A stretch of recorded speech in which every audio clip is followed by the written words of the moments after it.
Bismillahirrahmanirrahim. Assalamualaikum warahmatullahi wabarakatuh. Hello guys, welcome back to my YouTube channel. Oke, pada video kali ini akan berisikan tentang podcast tanya jawab tentang diplomasi Islam. Pada saat ini telah bersama saya Kak Aurelia Putri. Halo Kak. Seperti yang kita ketahui, secara garis besar, diplomasi merupakan salah satu alat manajemen hubungan internasional yang dilakukan oleh seorang diplomat untuk melakukan negosiasi dan kerjasama dengan negara lain. Maka dari itu, pada kesempatan kali ini kita akan mengulas lebih lanjut tentang diplomasi Islam. Baik Kak, menurut Kak Aurel, diplomasi Islam itu apa sih? Oke, makasih atas pertanyaannya, Kak Nanda. Seperti yang kita ketahui, diplomasi adalah kegiatan dalam hubungan internasional yang dilakukan oleh negara maupun aktor lainnya untuk mencapai kepentingan masing-masing setiap negara. Dalam Islam, diplomasi merupakan ajaran yang sesuai dengan tuntutan Al-Quran dan Sunnah. Tak dapat disangkal bahwa Al-Quran dan Sunnah merupakan ajaran yang terkait dengan global governance, international relations, dan diplomasi. Diplomasi Islam intinya harus menunjukkan risalah Islam rahmatan lil alamin, yaitu mengutamakan kerjasama dan perdamaian. Orang hanya dilakukan bila keadaan terdesak. Dalam hubungan sesama negara Islam seharusnya dapat dilakukan kerjasama yang lebih erat dan saling membantu, bukan malah saling berperang. Begitu. Oh, baik. Terus pertanyaan kedua ya Kak. Boleh. Menurut Kakak, ada nggak sih salah satu figur atau tokoh Islam yang dapat kita jadikan sebagai contoh atau teladan dalam melakukan diplomasi? Menurut saya, figur atau tokoh yang patut jadikan panutan kita adalah Nabi Muhammad SAW. Beliau merupakan suri tauladan bagi umatnya sampai hari kiamat nanti.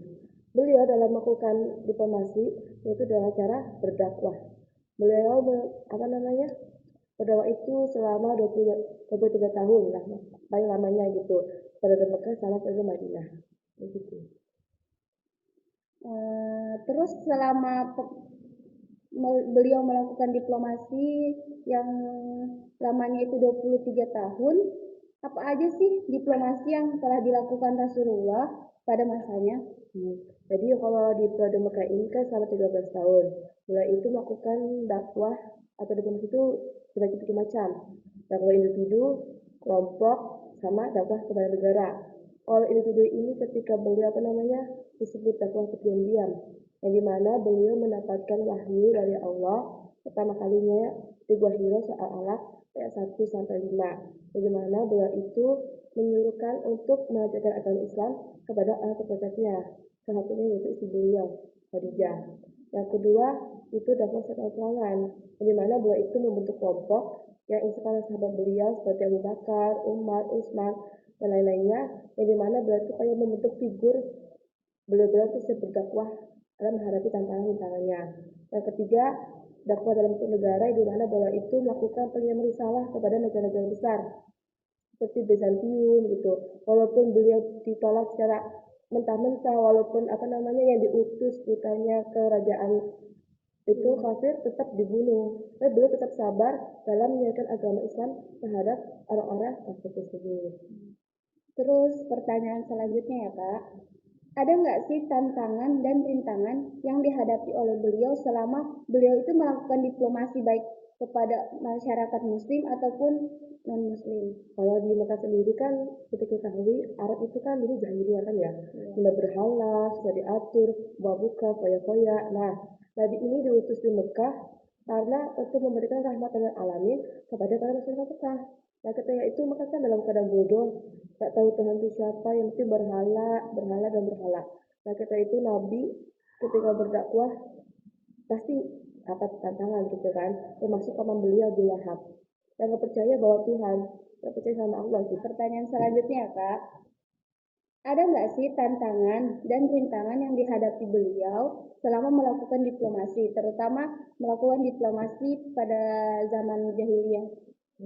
Tentu ada rintangan-tantangan ya. Seperti kita ketahui, Mekah kan orang-orangnya kan jahiliyah, zaman jahiliyah, kebodohan, namanya berhala, gak kenal Tuhan, sapi gitu-gitu.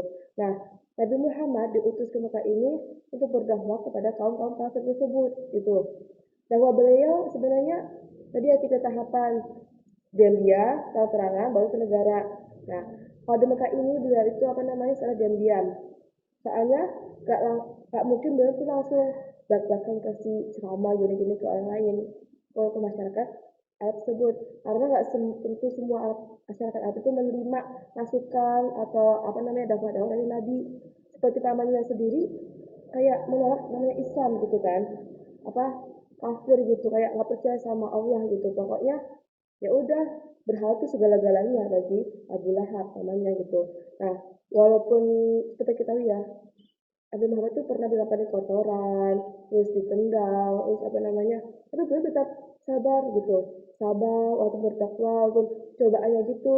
Walaupun Nabi Muhammad itu langsung dari Allah, Allah bisa minta ke malaikat untuk melaknat atau menghancurkan kaum kafir bisa, tapi beliau tidak mau gitu. Tapi beliau bertahap untuk berdakwah, untuk tetap konsisten apa dalam memanggil orang-orang untuk masuk Islam gitu.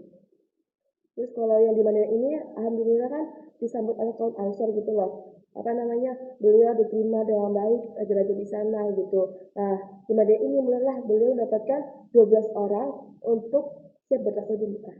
Begitu. Baik, mungkin cukup sekian pertanyaan pada hari ini, Kak. Terima kasih karena telah meluangkan waktu dan kesempatannya.